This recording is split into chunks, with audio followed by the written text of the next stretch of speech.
महंगाई का हाल देख रहे हैं, स्टेट बैंक के कंट्रोल में नहीं है। मेहनत कश तबके पे पूरे लोगों पे मजीद बोझ पड़ेगा। बिजली जो है वो तकरीबन 2 रुपए 94 पैसे महंगी हो गई है। डॉलर जो है ये 350 रुपए तक जाएगा। बिजली जो है वो तकरीबन 2 रुपए 94 पैसे महंगी हो गई है। मैंने अभी जब अपनी मीडिया टॉक कर रहा था, मैंने कहा बिजली तहरीक इंसाफ के वक्त 17 रुपए यूनिट और 3 सालों में ये इस वक्त 85 रुपए से तजावज कर गई है और मजीद आगे जाएगी।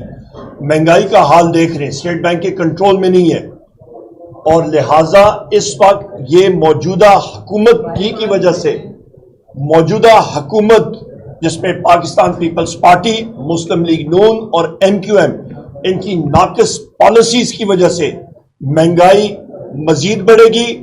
मेहनत कश तबके पे पूरे लोगों पे मजीद बोझ पड़ेगा।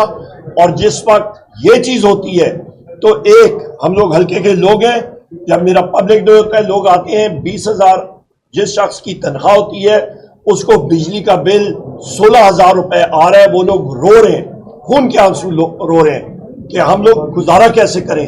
तो फिर लोग खुद ब खुद जो है वो सामने आते हैं। उस पर तलबा भी होते हैं, उस पर खवातीन भी होती हैं, उस पर मर्द भी होते हैं, उसमें बूढ़े भी होते हैं।